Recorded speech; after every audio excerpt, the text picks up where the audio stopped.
नमस्कार, आप देख रहे हैं न्यूज वन इंडिया। मैं हूं आपके साथ पूजा यादव। हर दिन कोई राजनीतिक बवाल होता है। इस बार राजनीति के महाकुंभ में इस बार जो बातचीत हो रही है वो हो रही है कुंभ की, और इसी कुंभ को लेकर महाभारत शुरू हो चुका है। अब आप सोचेंगे कि महाभारत कैसा? दरअसल कांग्रेस के नेता आमतौर पर कांग्रेस की फजीहत कराते हैं। इस बार भी उदित राज के बयान से कुछ ऐसा ही हुआ। यहां तक नौबत आ गई कि उदित राज को अपने इसी बयान को लेकर पीछे हटना पड़ा। ट्विटर पर से वो उसको हटाते हैं और फिर कहते हैं कि मैं सबके साथ इस पर बहस को तैयार हूं। लेकिन सबसे बड़ा सवाल यह है कि क्या कुंभ को लेकर जो बवाल शुरू हुआ है, जो कुंभ को लेकर उनकी बयानबाजी है, क्या कुंभ का मदरसे से वाकई कोई कंपैरिजन है? और ऐसा कंपैरिजन करके अब कांग्रेस की आगे कितनी फजीहत होने वाली है? क्या कांग्रेस के बड़े नेता जो आम तौर पर सड़कों पर उतरे नजर आते हैं, क्या वो इसको लेकर अपनी स्थिति स्पष्ट करेंगे?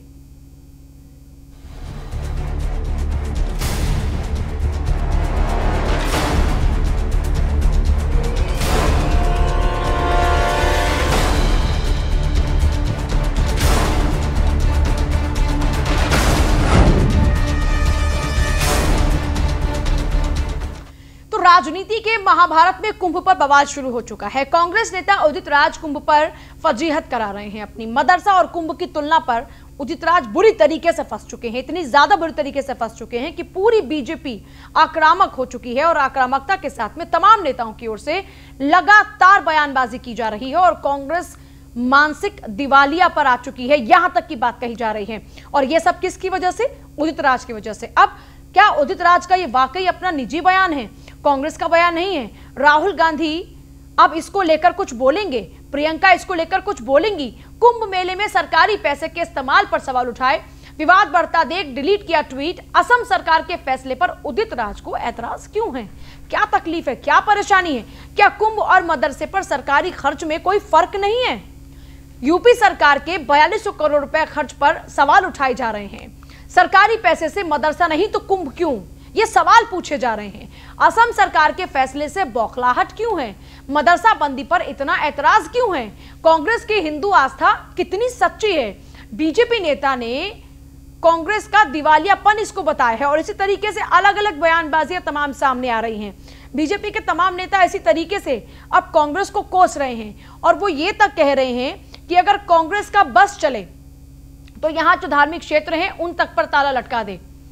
विवाद एक बार फिर से पैदा हो चुका है। विवाद थोड़ा सा हटकर है, लेकिन जो बैकग्राउंड है वो पीछे वही है। इस बार फिर से बातचीत वही की जा रही है। कांग्रेस की अब क्या रणनीति है इसको लेकर, और कांग्रेस अब क्या ऐसे नेताओं पर कोई कार्रवाई करने जा रही है? क्योंकि आमतौर पर हमने देखा है लगातार कांग्रेस के नेता इसी तरीके से कांग्रेस की फजीहत कराते हैं। जैसे ही स्थिति से उबरने की कोशिश करती है कांग्रेस, वहां पर कांग्रेस की लेग पुलिंग उसके अपने ही नेता शुरू कर देते हैं। अब इसी पूरे बयानबाजी को देख लीजिए। भले ही इसको निजी बयान करार दिया जा रहा हो, लेकिन क्या यह वाकई निजी बयान है या फिर यह कांग्रेस की खुद की सोच है?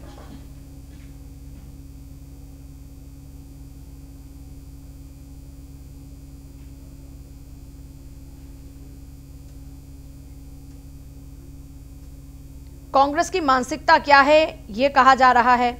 मोहसिन रजा वो भी घेर रहे हैं कांग्रेस को, और इसी तरीके से लगातार अलग अलग बयानबाजियां खूब जोर शोर से सामने आ रही हैं। अब कुल मिलाकर देखा जाए तो कांग्रेस की तो खूब फजीहत लगातार हो रही है। कांग्रेस के नेता लगातार घिरे हुए हैं, और कांग्रेस के इन्हीं नेता की बयानबाजी के जरिए खुद कांग्रेस भी बुरी तरीके से अब घिर चुकी है।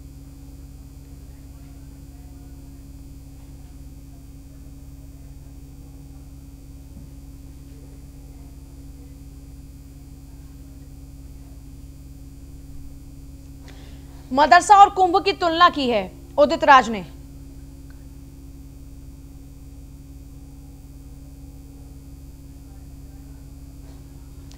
तो चलिए हम चर्चा की शुरुआत करते हैं। देवेंद्र प्रमुख है हमारे साथ में, नेता बीजेपी। हरिंद्र मलिक है कांग्रेस सांसद। सुनील सिंह है नेता सपा। आनंद गिरी हिंदू धर्मगुरु हमारे साथ में। राजेंद्र त्रिपाठी राष्ट्रीय अध्यक्ष हैं एबीबीएम। एमए अंसारी है मुस्लिम पक्षकार। सभी का बहुत बहुत स्वागत है। मैं कांग्रेस के ही सांसद से डिबेट की आज शुरुआत करूंगी। हरिंद्र मलिक जी, ये कांग्रेस की फजीहत कांग्रेस के नेता क्यों कराते हैं? बार बार जब भी कांग्रेस आगे बढ़ने की कोशिश करे, नेताओं की बयानबाजियां क्यों बार बार पीछे लाकर खड़ा कर देती हैं कांग्रेस को? राजनीति के बयान की बात है तो उनके अपने जाति विचार होंगे। कांग्रेस एक धर्मनिरपेक्ष पार्टी है, संविधान के अनुसार काम करने वाली पार्टी है। कांग्रेस का 60 साल का शासनकाल इस बात का गवाह है कि उन्होंने कभी इस तरह की बातें नहीं की, उन्होंने इस तरह के कानून नहीं बनाए। ये सही है कि ऐसे बयान से एक विवाद छिड़ जाता है और हमारे जो भाजपा के मित्र लोग हैं उन्हें तो मजा आता है, उन्हें हर बहाने हर जगह कांग्रेस दिखाई देती है। भाई पार्टी का कोई प्रस्ताव नहीं है, कोई रेजुलेशन नहीं है और पार्टी की कोई आधिकारिक बयान नहीं है। ऐसे में कहना कि उदित राज जी का बयान उनका कांग्रेस का बयान है, नहीं, उनके अपना व्यक्तिगत बयान होगा। Congress democratic party. अब कुछ लोग अगर बयान दे देते हैं और उदित जी ने बयान दिया है तो उनसे पूछा जाए, आपके अनुसार ही उन्होंने उसे डिलीट कर दिया, उन्होंने उसे हटा दिया, तो इसका मतलब वो भी संभवतः सहमत नहीं रहे होंगे, उन्होंने उसे अच्छा नहीं माना होगा इसलिए हटाया होगा। ये भी संभावना है। कोई मेरी उदित राज जी से बात नहीं हुई, पर मैं ये स्पष्ट करना चाहता हूँ, कांग्रेस संविधान के अनुकूल धर्मनिरपेक्षता में विश्वास करने वाली पार्टी है। वो नई परंपराएं डालने में या कानून तोड़ने में कतई किंचित विश्वास। तो कांग्रेस इस बात से इत्तेफाक रखती है कि मदरसों के लिए सरकारी पैसे की जरूरत नहीं है। मैंने कहा हम लोग नई परंपराएं डालने का विश्वास, ये तो कहीं जब कोई प्रस्ताव सरकार लाएगी तब हम कांग्रेस पार्टी उस पर अपनी राय देगी। आज हम ना मदरसों को धन देने की स्थिति में, ना मदरसों का धन रोकने की स्थिति में। ये सरकार को तय करना है, सरकार तय करेगी, हम अपना राय देंगे। ये नहीं हुआ। नहीं, कांग्रेस का इस पर स्टैंड क्या है?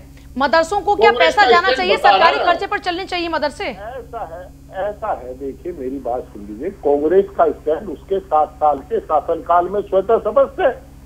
और क्या स्टैंड स्पष्ट करना चाहते हैं? हम लोग कोई बाहर से तो आए नहीं, हम कोई तुक्के से 1-2 बार तो सरकार नहीं बनाई है। हाँ। लंबे समय तक सरकार चली है। कांग्रेस का स्टैंड इसमें साफ है। हाँ। वो तो स्वतः स्पष्ट है। बड़े नेता आकर इस पर सफाई देना, स्पष्ट करे ना कि उदित राज की अपनी बयानबाजी है। मैंने देखिए पूजा जी, मैं आपको बता चुका हूँ बड़े अदब के साथ कि कांग्रेस का जो स्टैंड रहा है वो 60 साल के शासनकाल में स्पष्ट दिखाई दिया है। हमने कानून बनाए, लागू किए हैं, चलाए हैं।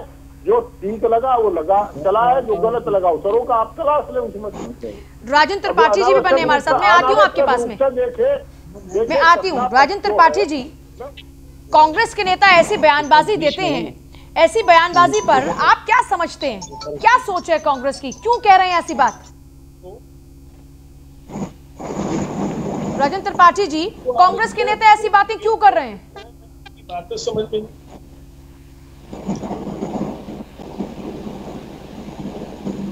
शायद आवाज नहीं पहुंच पा रही है। राजेंद्र जी, आवाज पहुंच रही है क्या आप तक? फरार हो जावे, वो घटना का जिक्र तो बंद कर दिया, ये उठा लिया उदित राज जी का बयान। उदित राज जी के बयान से कितना महत्वपूर्ण मामला है, सर्किल अफसर, स्टेशन अफसर और आपका SDM वहां बैठे और वही कत्ल हो गया, मुलजिम फरार हो गया। नहीं, उदित राज जो कह रहे हैं क्या वो सही है कि नहीं? आनंद गिरी जी, जो उदित राज कह रहे हैं वो सही है गलत है? कोई कंपैरिजन है क्या मदरसों का और कुंभ का?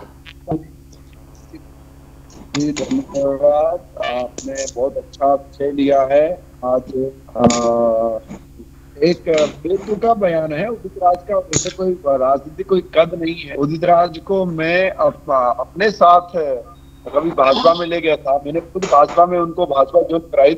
मैं अपने हाथों से उनको भाजपा की सदस्यता दिला करके उनको लोकसभा का उनका प्रत्याशी बनवाया था।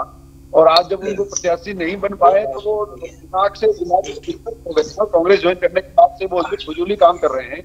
मैं नहीं मानता हूँ कि ये कोई बयान कांग्रेस का होगा। कांग्रेस पार्टी के बहुत बड़े नेताओं को मैं जानता हूँ जिन्होंने कुंभ में बहुत अच्छी भूमिका निभाई। हालिया में बात करूँ तो 2004 के नासिक कुंभ में छगन भुजबल जी और उस समय देशमुख, विलासराव देशमुख जी की सरकार थी, बहुत अच्छा कुंभ उन्होंने किया। उससे पहले ही भी यहाँ पर उत्तर प्रदेश की मैं बात करूँ, उत्तर प्रदेश में भी कई बार ND तिवारी रहे हो, हेमंत बोगरा जी रहे हो, बड़े बड़े नेता उनकी खूब सेवा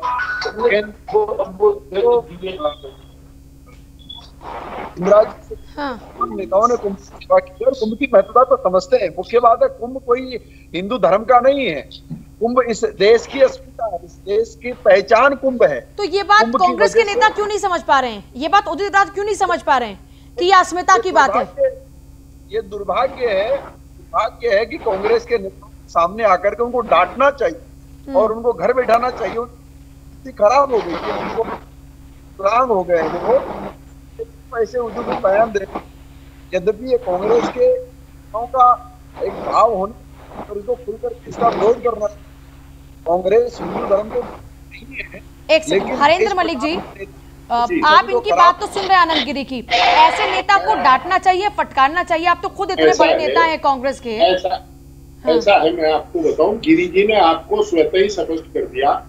कांग्रेस के शासनकाल में कुंभ महापर्व का आयोजन हुआ। जहां तक आप कंपैरिजन की बात करते हैं, कुंभ एक आयोजन, वहां भीड़ जाती है, उसकी व्यवस्था करने का काम है, उस पर खर्च होता है, वो लॉ एंड ऑर्डर का भी है और व्यवस्था का है।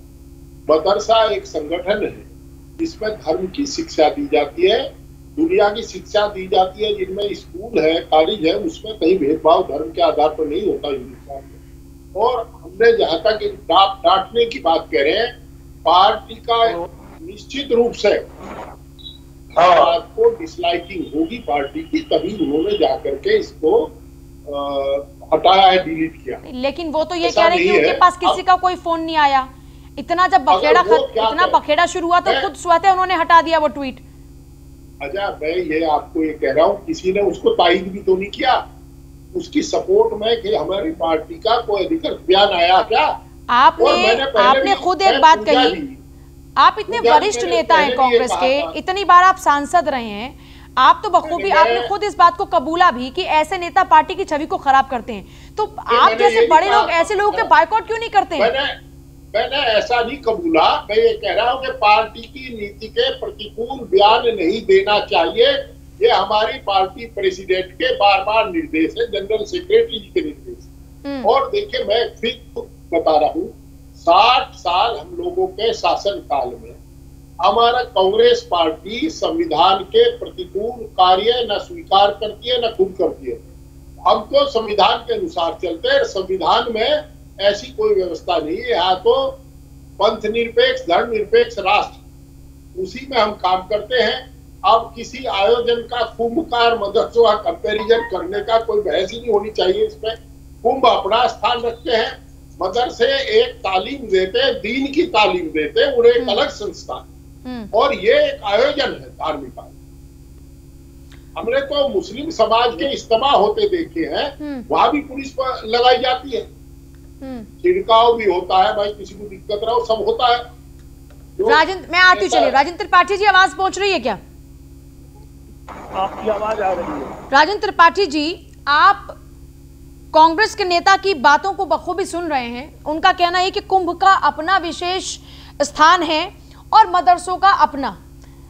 पंथ निरपेक्षता की बात करते हैं, क्या मदरसों को सरकारी खर्चे पर चलाना पंथ निरपेक्षता है?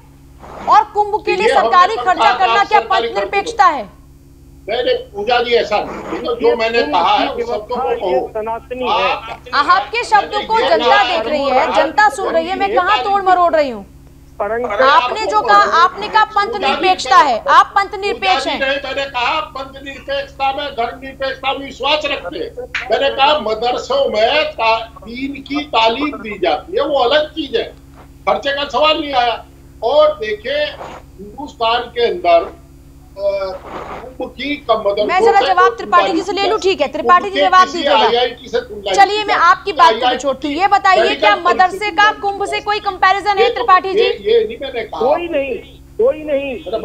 ये जो है तो इनके, हम तो ये कहेंगे कि कांग्रेस के लोग इनको कहीं भर्ती कराएं। उदित राज को परंपरागत हमारा है जो कुंभ का खर्च है, ये आज का नहीं है, नहीं एक सरकार की है।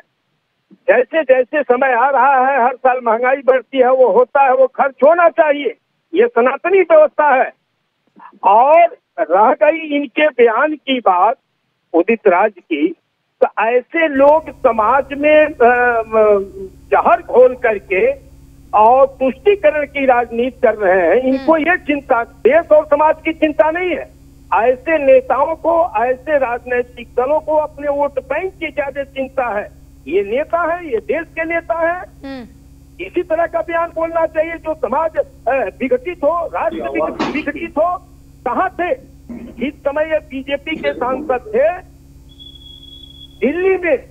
इस आदमी ने इसके नेतृत्व में सनातन संस्कृति के संविधान को जलाने का काम किया था। आज वही नेता कांग्रेस में गया है। ऐसे लोग अपना तो विनाश करेंगे ही, उस पार्टी का भी विनाश करेंगे और राष्ट्र और समाज की तो बात ही छोड़ दीजिए। इस तरह का इन्होंने जो बयान दिया है, पूरे देश से इनको माफी मांगना चाहिए। बिल्कुल गलत इन्होंने किया है। किस किस को माफी मांगनी चाहिए? खालिद उतराज को मांगनी चाहिए माफी? ये तुष्टीकरण की राजनीति कर रहे हैं, गलत है। जो आज राजनीति तो इस पर होनी चाहिए कि अपराध चरम पर है, बेरोजगारी, महंगाई, गरीबी, अशिक्षा, इस पर चर्चा हो। देश के नेताओं को करने चाहिए। बड़े नेता अपने को मानते हैं। अगर नैतिकता है उदित राज में तो जातिगत आरक्षण पर चर्चा होनी चाहिए कि उसका दुरुपयोग कहाँ हो रहा है। उदित राज जैसे लोग जातिगत आरक्षण का लाभ ले रहे हैं और आरक्षित गरीब दलितों के हक पर डाका डालने का काम करते हैं। उस पर क्यों नहीं ये चर्चा करते हैं और दलित नेता बनते हैं? इनको नैतिकता है तो दलित आरक्षण जातिगत आधार का विरोध करें और आर्थिक आधार पर लागू कराने की वकालत करें। तब मैं जानूंगा कि ये गरीबों के और दलितों के नेता हैं। कहते हैं मैं दलित नेता हूं। अरे आप दलितों के शत्रु हो कि उनके हक पर, गरीब दलितों के हक पर डाका उदित राज जैसे लोग नेता कर रहे हैं। वो बेचारे कहां पा रहे हैं? हम तो मांग करते हैं कि देश में आरक्षण की व्यवस्था आर्थिक आधार पर हो कि देश के सभी, ये अलग ही विषय हो गया आर्थिक, ये आरक्षण को लेकर भी बातचीत करेंगे, आरक्षण को लेकर भी कभी बहस रखेंगे। लेकिन आज का विषय क्योंकि आरक्षण नहीं है, आज का विषय है राजनीति के महाभारत में कुंभ पर क्यों इतना बवाल हो रहा है। कुंभ जिससे इनकम भी होती है, कुंभ जिससे आर्थिक तौर पर बुनियादी ढांचा मजबूत होता है, वो कुंभ जिससे न जाने कितने लोगों के लिए रोजगार पैदा होता है, उस कुंभ का कंपैरिजन कैसे किया जा रहा है। इस कुंभ पर सिर्फ इन्वेस्टमेंट नहीं है, कुंभ के जरिए न जाने कितने लोगों को रोजगार के अवसर पैदा होते हैं। मैं ठीक है, मैं आती हूँ अंसारी साहब के पास चलेंगे। अंसारी साहब चलिए आप ही बता दीजिए, क्या कुंभ का और यहाँ मदरसों का कोई मुकाबला है? क्या कोई कंपैरिजन है, कोई कनेक्शन है? क्या इनकी तुलना की जा सकती है किसी भी लिहाज से? मैं बता दूं, जैसे कि तमाम पैनलिस्ट इसमें मौजूद हैं और जो विषय है जो उदित राज जी ने कहा, तो मदरसे का जो शाब्दिक अर्थ है फारसी में और अरबी में कि वो पढ़ने का स्थान, और पढ़ने का स्थान इंग्लिश में स्कूल और हिंदी पाठशाला। और आज जिस महान व्यक्ति का जन्मदिन है, हमारे देश के एपीजे और पूर्व महामहिम एपीजे कलाम साहब, जो खुद मदरसे का प्रोडक्ट रहे, जिन्होंने मदरसे में शिक्षा पाई है, और महान कथाकार और उपन्यासकार मुंशी प्रेमचंद जी भी वहां से पाइए। तो वो शिक्षा का स्थान है और शिक्षा को लेकर किसी धार्मिक आयोजन से क्या मामला है, उसकी क्या सब्सिडी है, उससे कोई लेना देना नहीं। क्योंकि संविधान, जो भारतीय संविधान है, वो ये कहता है कि शिक्षा का मौलिक अधिकार सबको है, और उस शिक्षा के अधिकार से इस देश को वंचित करना, किसी तबके को वंचित करना, किसी समुदाय को वंचित करना। आप मेरे सवाल का जवाब नहीं दे रहे। मैंने आपसे ये नहीं पूछा फिलहाल में कि मदरसे में क्या होता है और मदरसे के लिए सरकारी खर्चा बंद कर देना चाहिए, मैं उस पर नहीं जा रही। मेरा पहला सवाल आपसे ये है कि क्या मदरसों पर सरकारी खर्च और कुंभ पर होने वाले खर्च का कोई कंपैरिजन है, कोई तुलना है? नहीं, देखिए कंपैरिजन की जो बात है, जो उसकी तुलना की जा रही है कि वहां का पैसा क्या खर्चा हो रहा है और यहाँ का पैसा क्या खर्चा हो रहा है, तो जो भी सब्सिडी दे रही है, देखिए शिक्षा बढ़ेगा तभी धर्म में आस्था बढ़ेगी, तभी जब शिक्षित ही नहीं होगा आदमी तो धर्म के महत्व को नहीं समझ पाएगा। तो वो बहुत जरूरी है कि आप मेरे सवाल का जवाब नहीं दे रहे हैं अंसारी साहब। मेरा सवाल ये नहीं है आपसे, मेरा सवाल ये है कि कोई कंपैरिजन है क्या, दोनों का कोई तुलना है आपस में? क्या कहलाना चाह रही पूजा जी, आप क्या कहलाना चाह रही हैं? नहीं, मैं ये पूछ रही हूँ आपसे, क्या कुंभ का और मदरसों का कोई कंपैरिजन है, कोई तुलना है? कुंभ क्या है? धार्मिक आयोजन है, कुंभ क्या है? धार्मिक आयोजन है, और इस तरह के धार्मिक आयोजन पूरे हिंदुस्तान में होते रहते हैं, चाहे नासिक हो चाहे हरिद्वार हो, वहां पे क्या खर्चा हो रहा है इस बात। लेकिन कुंभ से उत्तर प्रदेश की छवि में कितना निखार आया? एक सफल कुंभ को, एक सफल कुंभ कराने में उत्तर प्रदेश सरकार के रेवेन्यू में कितना बढ़त हुई, उत्तर प्रदेश सरकार की छवि में कितनी, उत्तर प्रदेश की छवि में, सरकार तो छोड़िए, सरकार से हमारा तो क्या तारीफ का, जनता ये बात जाने, लेकिन उत्तर प्रदेश की छवि में कितना निखार हुआ? उत्तर प्रदेश में जहां कुंभ हुआ वहां पर कितना विकास हुआ, वहां पर कितना निखार हुआ, उसका क्या कंपैरिजन है मदरसे से? मैं ये आपसे समझना चाह रही हूँ, कोई कंपैरिजन है क्या, कोई कनेक्शन, कोई तुलना है, कोई एक भी रीजन है? आप मदरसों की कटौती करके क्या निखार आया? मदरसों में अगर आप मदरसे पर ही क्यों केंद्रित है? मैं आपसे पूछ रही हूँ कि क्या कोई कंपैरिजन है आपके? देखिए मदरसे का विषय अभी अलग हो गया, मैं उस विषय पर भी आऊंगी। मैं आपसे पूछ रही हूँ कि क्या कोई कंपैरिजन है? बीइंग भारतवासी, बीइंग उत्तर प्रदेश का निवासी, और मैं तो प्रयागराज का निवासी हूँ, यहाँ पे हमको एक अच्छी, कोई भी आयोजन होता है हमको बढ़ चढ़कर हिस्सा लेना है और एक अच्छी छवि देश के लिए लाना है, और इसमें सबका योगदान है। इसमें सब्सिडी, वो क्या पैसा आया, ये कोई इशू नहीं है। उदित राज जी पॉलिटिकल आदमी है, उन्होंने कहा, लेकिन क्या किसी ने जो बात यहाँ पे हो रही कि मदरसों की कटौती जो वहां पे लेके, देखिए तो उदित राज की बात से सहमत हैं आप? उदित राज जी के मैसेज, उदित राज की बात से सहमत हैं आप? आशा, देखिए और तमाम पैनलिस्ट हैं, पूजा जी, उदित राज की बात से सहमत है आप? सही, वो सही कह रहे हैं, बिल्कुल सही कह रहे हैं, मैं सहमत हूँ उनसे कि बिल्कुल। हरेंद्र मलिक जी, चलिए हरेंद्र मलिक जी कुछ कहना चाह रहे हैं। हरेंद्र मलिक जी, ये जो उदित राज की बात है ये सही है? देखिए ऐसा है, मैं हरिंदर मलिक इस बात से को लाइक नहीं करता। ये अनावश्यक विषय है, आज अनावश्यक बहस हो रही हम लोग कर रहे हैं एक बयान की वजह से। आज ऐसे हालात में जो लॉ एंड ऑर्डर की स्थिति है कि सीओ की, एसडीएम की, एसएचओ की और उनकी सबकी मौजूदगी में कत्ल कर दिया गया। कत्ल के बाद काफी फरार हो जाए, निकट सेक्शन का आदमी मरा और वो आदमी कातिल फरार हो जावे, ये सबसे बड़ी बात। दूसरा, आज आपको पता होगा हम बहस कर रहे हैं मदरसे और कुंभ की। भाई कुंभ एक अलग चीज है, मदरसा एक संस्था है, कुंभ एक धार्मिक आयोजन। हाँ। और उसके बाद हम इस बहस में ना बढ़े। मैं व्यक्तिगत रूप से एक कांग्रेस का एक्स एमपी होने के नाते भी, और जो मेरी सोच है उसके हिसाब से मैं ऐसे इस तरह के बयानों को अनावश्यक समझता हूँ, इनको पसंद नहीं करता। दूसरी स्थिति ये है सीधी सी कि आज मुद्दे दूसरे बहुत है। मेरा तो पूजा जी लगता है आप भी किसान की बेटी हो। आज देखे ना, पराली जुड़ाने का ये पकड़ लेते हैं लखनऊ बैठ करके कि उसके फला किसान के खेत में पराली जली है और वहां सीओ की और उसकी मौजूदगी में कत्ल हो गया, वो फरार हो गए। मुद्दे बहुत है, मुद्दों पर ऊपर रहे हम। आप बिल्कुल सही कह रहे हैं, मुद्दे बहुत हैं और उन मुद्दों पर हम तो बात कर रहे हैं, लेकिन फिर आप ही के नेता उस पर बात क्यों नहीं करते? ऐसी बेवजह की बहस को छेड़ते ही क्यों हैं? नहीं, आपको मैं ये क्या बता सकता हूँ, आप ये विश्वास रखें कि कांग्रेस पार्टी ऐसे बयानों को गंभीरता से लेकर के अपने नेताओं से बात करती है। कब और तक? हो सकता है इस पे भी कब तक ये होता रहेगा मलिक साहब, कब तक? अब देखिए, मैं भविष्य वक्ता तो हूँ, मैं तो किसान का बेटा हूँ, खेती बाड़ी की बात करता हूँ, और उस नाते आपका और मेरा पेशा एक साथ। आज काम आपका दायित्व दूसरा है, मेरा दूसरा है, पर जो अन्न हम खाते हैं उसमें कहीं ना कहीं खेत का हिस्सा भी आता है। और ऐसे हालात में आपने मेरे से एक सवाल पूछा, मैंने कहा मैं व्यक्तिगत रूप से इस प्रकार के बयान को अनावश्यक समझता हूँ। इसका कोई ऐसे बयान माहौल खराब करते हैं। मैं वापस लौट रही हूँ। समाजवादी पार्टी से सुनील सिंह हमारे साथ हैं और बीजेपी से देवेंद्र प्रमुख भी हमारे साथ बने हुए। समाजवादी पार्टी का इसको लेकर क्या रुख है, पहले वो जान लेते हैं, उसके बाद बीजेपी के प्रवक्ता के पास चलेंगे। सुनील सिंह जी, समाजवादी पार्टी का रुख क्या है? क्या मदरसे और कुंभ का कोई कंपैरिजन है?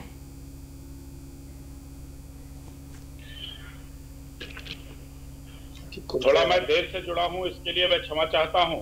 कोई बात नहीं जी। मैं आपका प्रश्न फिर से जानना चाहता हूं। सुनील सिंह जी, उदित राज के बयान से तो वाकिफ होंगे आप जी। उदित राज के बयान को लेकर आपका अपना क्या कहना है? सही कह रहे हैं वो? ऐसा होना चाहिए? बिल्कुल सही कह रहे हैं?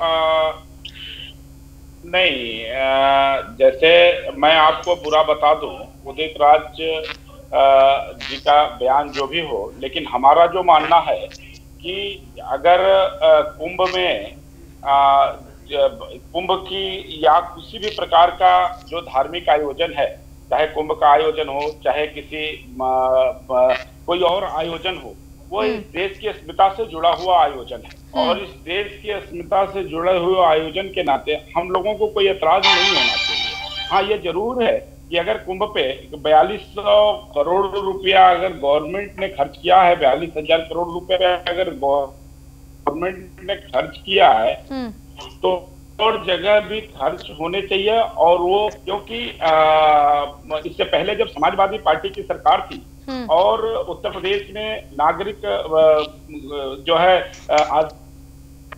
खान साहब जो है नगर विकास मंत्री थे, उस समय जब कुंभ का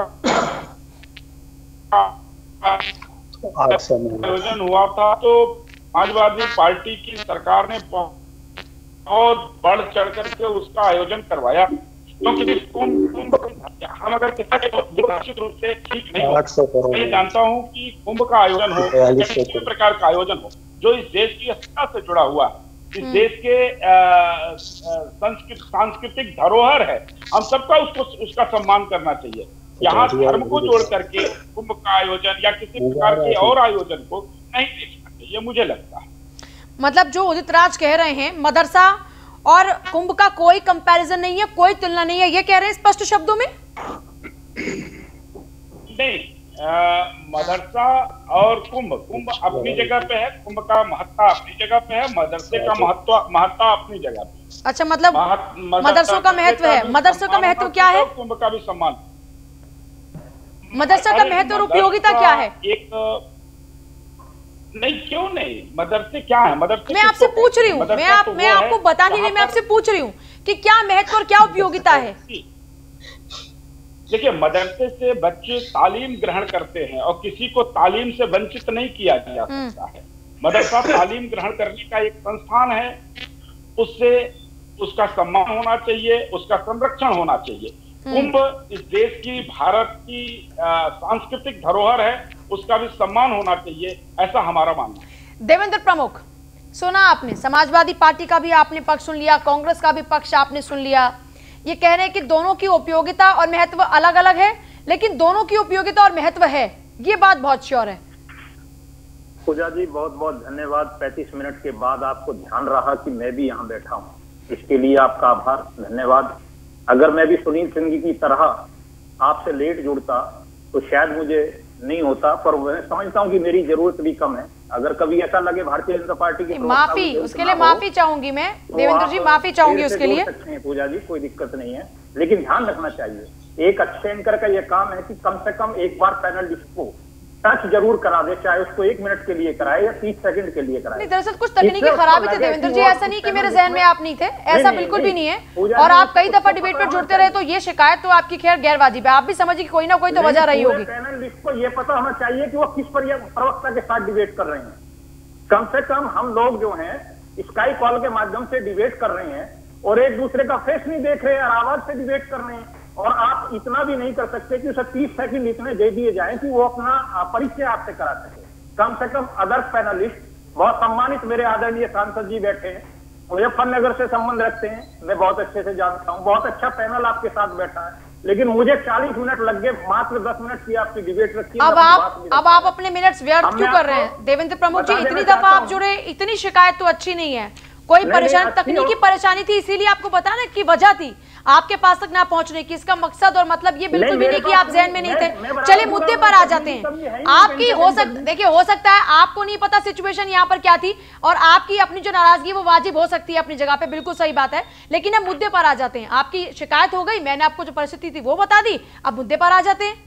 मैं स्पष्ट कर देना चाहता हूँ, देखिए, कई मदरसे का मामला है, कोई दिक्कत नहीं है, आप रख सकते हैं बात, आपका अधिकार है, विशेषाधिकार है। भारत का लोकतंत्र दुनिया में सबसे बड़ा लोकतंत्र है और इसकी यही खूबसूरती है। और कहीं अगर आप कंपेयर की बार बार बात कर रहे हैं तो मैं स्पष्ट कर देना चाहता हूं कि जो कुंभ लगा है पिछली बार, जिस कुंभ का आप जिक्र कर रहे हैं, जिस पर आप कहीं सवाल आए हैं, ये विवादित माननीय सांसद भी रहे हैं हमेशा, चाहे वो किसी पार्टी में रहे हैं। उदित जी उनका मामला है कि उन्हें इस तरीके का ये उठाना ही है और कहीं ना कहीं वो आक्षेप करते हैं।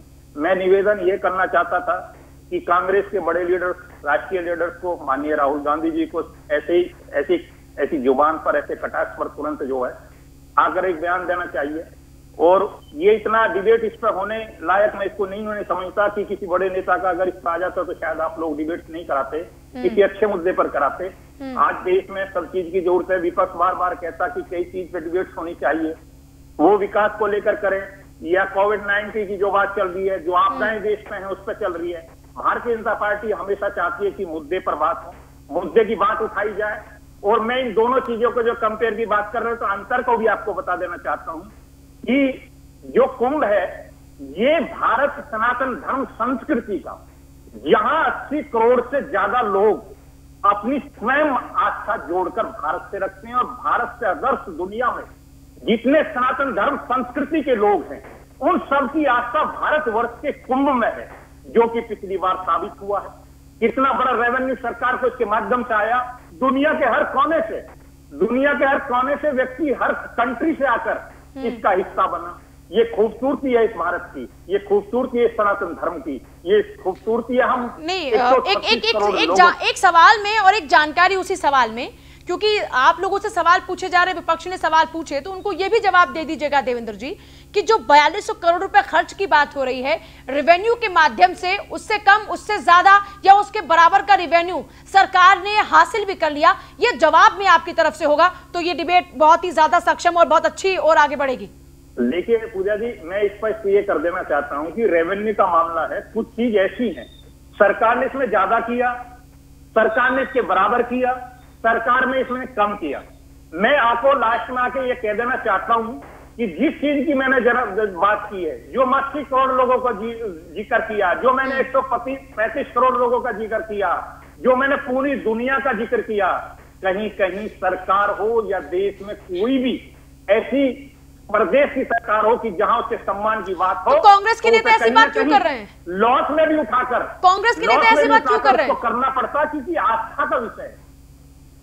कांग्रेस के नेता ऐसी बात क्यों कर रहे हैं? क्या जवाब देना चाहेंगे? कौन सा क्वेश्चन है इसमें? अगर रेवेन्यू कम भी आया, इसमें खर्चा ज्यादा भी हुआ, तो ये कौन सा क्वेश्चन है? क्या हम इस देश में ऐसे काम पहले से नहीं करते आ रहे? क्या 7 साल से इस देश में खून नहीं लग रहा था? नहीं, मैं ये पूछ रही हूँ कि कांग्रेस ऐसी बातें, ये जो उदित राज कह रहे हैं, ये उदित राज की अपनी जुबान है या कांग्रेस की जुबान है? और अगर ऐसा है तो कांग्रेस क्यों ऐसी बातें कर रही है? मैं तो कर चुका हूं।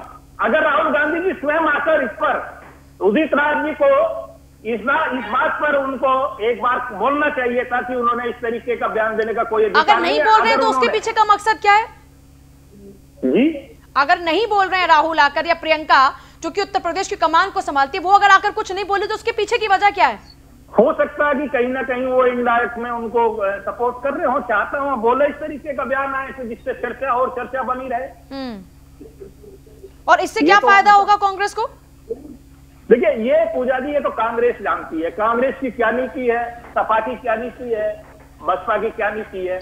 हम सिर्फ अपनी बात करते हैं कि हम सरकार की तरफ से बैठे हैं, हमारी जवाबदेही है, हम इस पर। अच्छा, क्या कांग्रेस अपने मुस्लिम वोट बैंक को साधे रखना चाहती है ऐसी बयानबाजी से और अपने कुछ नेताओं को आगे कर देती है? देखिए हो सकता है, मैं इस पर सीधा एलिकेट यूं नहीं करता कि मेरे पास कोई ऐसा सबूत नहीं है, लेकिन अगर जो बयान आप देख रहे हैं निकाल के, आपने कई चीज निकाली है, आपने मेरी पूर्ति कई जगह पूरी की है, मुझे इस बात की खुशी भी है कि आपने जो क्वेश्चन मैं विपक्ष से उठाता वो बीच बीच में आप उठाते रहे, इसके लिए मैं आपको बधाई देता हूं, बेशक देर से जुड़ा। ये अगर ये बहुत गहरी बात आपने उठाई है कि अगर वो इस्लाम को लेना चाहते हैं, अगर वो चाहते हैं कि मुस्लिम आपके तरफ इस वजह से जुड़े, तो मैं समझता हूं कि ये छोटी समझ हो सकती है और ये एक भयावह उनका आत्मघाती कदम भी हो सकता है, क्योंकि इस देश में 80 करोड़ से 90 करोड़ की ओर ऐसी आबादी है जो मुस्लिम से आदर्श भी, उनकी भी कहीं ना कहीं कोई ना कोई भावना किसी न किसी रूप में जुड़ती है। हरेंद्र मलिक जी, क्यों कोई बड़ा नेता सामने आकर इस बात का खंडन नहीं कर देता? बात वहीं की वहीं खत्म हो जाती, आज इस पर बहस करने की नौबत ही नहीं आती। देवेंद्र प्रमुख जी का सवाल तो बहुत वाजिब है। पूजा जी ऐसा है, कांग्रेस ने क्या कहा, उदित राज जी को क्या नहीं कहा, ये प्रेस में देने की आवश्यकता कांग्रेस को नहीं है। मैंने पहले भी स्पष्ट किया है, अभी क्या हरेंद्र जी, लेकिन मैं एक बात क्लियर कर देना चाहता हूँ आपको, बहुत से चैनल्स पर आप सुन लीजिएगा एक सेकंड बस। मैं आप क्योंकि मैं आपको सिर्फ जानकारी दे रही हूँ कि कई चैनल्स पर बैठकर खुद उदित राज ने ये बात कही कि कांग्रेस के आला कमान से कोई फोन कॉल उनको नहीं आया, ना किसी ने समझाया, वो अपनी मर्जी से उस ट्वीट को डिलीट करते हैं। मैं ये कह रहा हूँ, जिम्मेदारी के साथ कह रहा हूँ कि कांग्रेस लीडरशिप सदैव ये निर्देश जारी करते रहते हैं कि अनर्गल बयान ना दिया जाए, अनावश्यक बयानों से बचा जाए, नई परंपरा डालने की बात ना कही जाए, संविधान के प्रतिकूल कोई बात ना कही जाए। मैं भी जिम्मेदारी के साथ कह रहा हूँ। और दूसरी बात यह है पूजा जी, देखिए अभी गिर साहब ने और देवेंद्र जी ने बड़ी सटीक बात कही है। जिसकी भी सरकार रही है, कुंभ का आयोजन उसी सरकार ने पूरी तत्परता से किया, चाहे सपा की हो, चाहे बसपा की हो, चाहे कांग्रेस की हो, चाहे भाजपा की हो। और ये सत्य है कि ज्यादा सरकारें कांग्रेस की रही है उससे। तो ऐसी स्थिति में कुंभ के आयोजन का अलग मामला है। आप जो बात कह रहे हो सकते हैं, मैं आरोप नहीं लगा रहा, पर किसी का इशारा रहा होगा, क्योंकि गिनती में भाजपा के मित्र हमसे ज्यादा आ गए। देवेंद्र जी ने जितनी सभ्यता की बात कही, मैं सम्मान करता हूं उनका और धन्यवाद भी देता हूं। सबको जानकारी है कि इस मुल्क की 130 करोड़ की आबादी है, 25 करोड़ मुसलमान है, 105 करोड़ गैर मुसलमान है, वोट में सिर गिने जाते हैं। और इसलिए इस बात को इतना तूल दिया जा रहा है। उदित राज जी ने कह दिया, हम लोग बता रहे पार्टी का कोई ऑथेंटिक बयान नहीं आया। इसको ये कह करके हिंदू को अग्रेसिव करने के लिए, हिंदू को कांग्रेस के खिलाफ बोलने को विवश करने के लिए, किसान के ऊपर जो जुल्म और ज्यादती हो रही है उससे ध्यान हटाने के लिए बलिया जैसी जगह तो दो राजपत्रित अधिकारियों के बीच में कत्ल हो जाए, मुंडीन चला जाए। हाथरस की घटना थी, बुलंदशहर में सीओ एक इंस्पेक्टर सुबोध सिंह की हत्या कर दी गई और वो आदमी बाद में उसका महिमा मंडप हुआ। हाँ। उसको फूलमालाओं से लादा गया जमानत के बाद। इन सब बातों से ध्यान हटाने के लिए एक सीधा फार्मूला कुछ लोगों का है। देवेंद्र प्रमुख भी आज हमारे बीजेपी के मित्र का नहीं है, वो उन लोगों का है। जवाब ले लेती हूँ मैं इस बात पर। देवेंद्र प्रमुख, आक्रामक करो कांग्रेस के खिलाफ। अरे किसान बन रहा बाबा। मैं हरेंद्र जी जवाब दे दूंगा देवेंद्र प्रमुख से। देवेंद्र प्रमुख जवाब दीजिएगा। देवेंद्र जी जवाब तो आपको कह रहा हूँ। अब आप बलिया की बात एक बार कह करके आपने आज अच्छा ही रहता कि आज आप कहते हरेंद्र जी, मैं आपकी जानकारी के लिए एक और बात बता दूं। आप जिस बलिया की बात कर रहे हैं, उस बलिया पर हमने खूब सवाल पूछे भी, और हमारे सवाल पूछे जाने के बाद अब कार्रवाई भी हो रही है। अब कार्रवाई स्वरूप जो अधिकारी वहां मौजूद थे उनके खिलाफ एक्शन भी होगा और बीजेपी के वो नेता भी गिरफ्तार होंगे और उनके खिलाफ भी कार्रवाई होगी। तो हम अपनी ड्यूटी, हम अपनी जिम्मेदारी बखूबी निभा रहे हैं। अगर आप सवाल ना पूछते तो प्रदेश की सरकार शिथिल थी। सवाल पूछ चुके हैं। आपको मैं शो पर्सनली लिंक, अपना जो शो का लिंक है वो पर्सनली मैं आपको मैसेज कर दूंगी और आप देख लीजिएगा कि कितनी सख्ती के साथ में सवाल पूछे गए हैं सरकार से और प्रशासन से। आपको बधाई, मैं आपको दूंगी उसका लिंक। मैं बोलूंगी कि टीम आपको जरा वो लिंक जरूर सेंड कर दे। पर मैं मुद्दे पर आ जाती हूँ जो अभी जिस पर हम चर्चा करें। देवेंद्र प्रमुख, जवाब दीजिए इन तमाम बातों का। पूजा जी, मैं कहता हूं, देखिए विपक्ष की बात आई है निकल के कि जिन बातों को उन्हें जवाब चाहिए। आप बलिया का जिक्र कर रहे हैं और हाथरस ताजा घटना है। आपने ताजा देखा है कि उसको हाथरस की घटना को देखा है, बलिया की घटना को देखा है। बलिया में सरकार क्या कर रही है वो आप स्पष्ट कर रहे हैं। आपके चैनल्स के माध्यम से सारे चैनल्स पे बात बिल्कुल क्लियर आ रही है। माननीय मुख्यमंत्री जी का जो दिशा निर्देश है, जिस तरीके से स्पष्टीकरण आया या जिस तरीके से हार्ड डिसीजन आया वो भी आपके सामने है। और हाथरस में जो घटना घटी है वो भी आपके सामने है। वो भी इस देश के लिए नहीं, आप इस पर नहीं, आप हिंदू को एग्रेसिव कर रहे हैं। ये आपके ऊपर एलिगेशन है, आपके ऊपर आरोप है, आप हिंदू को एग्रेसिव कर रहे हैं। बाकी मुद्दों से ध्यान भटकाने के लिए आप हिंदू को एग्रेसिव करके ये बातें कर रहे हैं। आप देखिए, बयान किसका है? बयान उदित का है, कांग्रेस का है और हम कर रहे हैं उसको, मतलब भटकाने का काम हम कर रहे हैं। कैसा क्वेश्चन है आपका? मेरी समझ से बाहर है। नहीं, मेरा क्वेश्चन नहीं है ये। हरेंद्र मलिक जी का क्वेश्चन है ये, मेरा क्वेश्चन नहीं है। उन्होंने आप पर आरोप लगाए हैं कि आप हिंदू को एग्रेसिव कर रहे हैं, मुद्दे से ध्यान भटका रहे हैं आप। ये मलिक साहब को आप ही को जवाब देना था। ये तो मैं आप ही को महंत बताना राजू था। दास जी के पास जाऊंगी। मैं आ रही हूं आप सभी के पास। महंत राजू दास हनुमानगढ़ी अयोध्या से हमारे साथ जुड़ गए हैं। जी महंत जी। पूजा जी, पहले तो मैं आपको साधुवाद दूंगा। मेरे भाई वहां बैठे हैं सपा के प्रवक्ता, और मैं कांग्रेस के प्रवक्ता बैठे हैं, उनसे भी सवाल करूंगा। जरूर। क्या यह ओछी बात नहीं हो गई कुंभ और मदरसा की तुलना करना? नंबर 1। नंबर 2, मैं डंके की चोट पे कहता हूं, अगर इनके अंदर सामर्थ्य है, शक्ति है, लाल टोपी वाले को, कि अगर किसी मुल्ला और मौलवी के बारे में टिप्पणी करके देख लें तब इनको पता चल जाएगी। नंबर 2, कांग्रेस के प्रवक्ता यहाँ बैठे हुए हैं। तकलीफ इस बात की होती है कि जब समय समय पर मैं देखता हूँ कि कुछ दिन पहले राहुल बाबा ने कहा था कि मंदिर में लोग लड़कियों को छेड़ने जाते हैं, नौजवान, और कुछ नहीं। 1 साल हुआ था, मैं मंदिर में, हनुमानगढ़ी मंदिर में मैं था, राहुल जी आए हुए थे, और उस समय में उत्तर प्रदेश के प्रदेश अध्यक्ष थे निर्मल खत्री जी, और निर्मल खत्री जी ने कहा कि महंत राजू दास जी आशीर्वाद दीजिए, भैया प्रधानमंत्री बने। हमने इनको कहा कि भैया प्रधानमंत्री बने कि ना बने, यह आशीर्वाद हनुमान जी देंगे, लेकिन जिसके हृदय में राम जी बसते हैं और वो टेंट में बसते हैं, भैया लगातार 70 साल से सरकार में थे और आज विपक्ष में है। इनका दायित्व तो बनता है, पक्ष में थे तब भी राम मंदिर के पक्ष में, और विपक्ष में है तब भी राम मंदिर के विषय में सवाल उठाने के लिए, लेकिन नहीं उठाया। तो कहने का मतलब ये है कि अगर यहाँ जो डिबेट कर रहे हैं लोग, दुर्भाग्य इस बात की है कि सनातन धर्म संस्कृति के बारे में लोग टिप्पणी कर देते, इतना स्वतंत्र है, इतना स्वतंत्र है। डेनमार्क में किसी ने एक बार टिप्पणी कर देता पूरा देश में आग लग जाता है, लेकिन नहीं, कुंभ पे आपने सवाल उठा लिया, जबकि कुंभ से पूरे देश को फायदा होता है, इससे कुंभ से सरकार को फायदा होती है।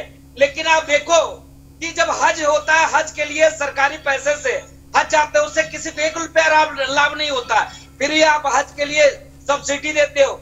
लेकिन कहने का मतलब यह है कि मदरसे में आप देखिए कि लगातार कहीं न कहीं लोग पकड़े जा रहे हैं, आतंकवादी एक्टिविटी चालू होता है, बम बनाने की परिस्थिति, और देखिए किस प्रकार से हिंदुओं के खिलाफ भावना भरे जाते हैं। लेकिन कहने का मतलब है कि वो अहितकर है राष्ट्र के लिए, संप्रदाय के लिए, देश के लिए। तो सरकार की जो योजना है पूरे देश में लागू होना चाहिए, सब पूरे देश में मदरसे को बैन लगना चाहिए, मदरसे बंद होने चाहिए, और धार्मिक शिक्षा व्यक्ति स्वतः अपने पैसे से धार्मिक शिक्षा दे, या न कि पूरे देश के पैसे से धार्मिक शिक्षा उपलब्ध कराई जाए। यह सपा के प्रवक्ता और कांग्रेस के प्रवक्ता से सवाल है। सुनील सिंह, पहले आप जवाब दीजिए, फिर मैं हरेंद्र जी आपके पास आ रही हूँ। सुनील सिंह जी, मैं बाबा जी को प्रणाम करता हूँ, चूंकि राम की नगरी अयोध्या से आते हैं, और इन सरकारी बाबाओं को बड़ी दिक्कत ये है कि जब लाल टोपी देखते हैं तो घबराने लगते हैं। एक बाबा उत्तर प्रदेश में मुख्यमंत्री के रूप में बैठे हैं, जब वो लाल टोपी देख लेते हैं तो घबरा जाते हैं, और राजू बाबा मेरे आदरणीय हैं, श्रद्धेय हैं, ये आज लाल टोपी देख करके घबरा गए। कोई बात नहीं, मैं तो प्रणाम करता हूँ, मेरा तो काम है प्रणाम करना। बाबा जी, जो शिक्षा आज आप टेलीविजन पे बैठ करके दे रहे हैं, एक बार अगर भगवाधारी योगी आदित्यनाथ को यह शिक्षा दे देते कि आपके अधिकारियों की उपस्थिति में सरेआम हत्याएं हो रही हैं और एक बेटी बहनों की बच्चियों का बलात्कार, निजी वैर मुख्यमंत्री से हो सकता है। सुन लीजिए नेताजी, आपकी निजी वैर मुख्यमंत्री जी से हो सकता है। आप अच्छे व्यक्ति हैं, अच्छे प्रवक्ता हैं, आप अच्छा बोलते हैं, आपको मैं सम्मान करता हूँ, स्वागत करता हूँ, लेकिन दुर्भाग्यपूर्ण है अगर आपके अंदर तब है, संजय भाई, अगर तुम्हारे अंदर तब है, किसी मौलवी के बारे में टिप्पणी करके दिखाओ। अगर तुम्हारे अंदर तब है तो किसी मदरसे के बारे में टिप्पणी करके दिखाओ। अगर तुम्हारे अंदर 1% कैपेसिटी और क्षमता है तो किसी मुसलमान के बारे में देख कर दिखाओ। हिंदू जन्मांश ऐसा है कि सम्मान सदैव मैं आपको सम्मान देता हूँ, सदैव आपको मैं माला पहनाता हूँ, और सनातन संस्कृति ऐसा संस्कृति है सबको गले लगाती है। आप गर्व करो संजय भाई, सनातन धर्म संस्कृति में आपकी उत्पत्ति हुई और आप हिंदू हो, गर्व कि मैं हिंदू हूँ। जरूर बंद होने जा रही है राजू बाबा, आप जैसे सरकारी महंतों की दुकान जरूर बंद होने जा रही है। जो आप लोग धर्म की राजनीति करके, धर्म की ठेकेदारी करके, धर्म की अयोध्या में तुम लोगों ने गोली चलवाई थी, अयोध्या में निहत्थे राम भक्तों के ऊपर गोली चलवाई थी। तुम ही लोग हो बाबर के वंशज, तुम ही लोग हो बाबर के वंशज, तुम ही लोग हो बाबर के वंशज, तुम ही लोग हो बाबर के वंशज, जिसने कहा था कि डंके की चोट पर बाबरी मस्जिद बनाऊंगा, डंके की चोट पर बाबरी मस्जिद बनाऊंगा, तुम ही लोग थे। मैं कहता हूँ डंके की चोट पर पूरे हिंदू जनमानस के सम्मान के लिए अयोध्या में मंदिर का निर्माण कार्य शुरू हो गया। कहाँ चला गया तेरा? हरेंद्र मलिक से भी जवाब ले लेती हूँ मैं इसका। हरेंद्र जी, आपने भी सुना महंत राजू दास के सवालों का जवाब क्या देना चाहेंगे? चले गए ऐसा सवाल का जवाब, सवाल हो तो जवाब दे। साधु ऐसा चाहिए स्वभाव सार को कायदे खोता दे उड़ाए। ये जो भाषण ये दे रहे हैं, इसका तो विधिक जांच हो करके ये देखना चाहिए कि ये उत्तेजक है या नहीं है। आपके चैनल पे, सम्मानित चैनल आपका है, आप इतनी शालीनता से डिबेट चला रही हैं और ये महंत की क्या कह रहे राजनीति। और भाई आपका काम तो भगवान का नाम लेना है, हम लोगों को आशीर्वाद देना। आप इस तरह की उत्तेजना फैला रहे हो, ये उत्तेजना मेरा तो आपसे विरोध हो जाती। इस तरह की भाषा नहीं होनी चाहिए। आप उत्तेजना फैला रहे हैं तो राइट कराने की तरफ चल रहे हैं। बहुत शुक्रिया। मेरे पास वक्त की माफी चाहूंगी, बहुत शुक्रिया। जिनको कम वक्त दे पाई हूं उनसे भी माफी मांगूंगी। बहुत शुक्रिया आप सभी का चर्चा में शामिल होने के लिए। देखिए, कुल मिलाकर मुद्दों पर बात होनी चाहिए, लेकिन समझ नहीं आता कि नेता इस तरह की उल जुलूल बयानबाजियां करते ही क्यों हैं। फिर एक दूसरे के ऊपर आरोप ये भी लगाते हैं कि ये एक विशेष धर्म को या दूसरे विशेष धर्म को उत्तेजित करने की कोशिश की जा रही है। मुद्दों पे बात कीजिए ना, ऐसी बात ही क्यों करते हैं। नमस्कार।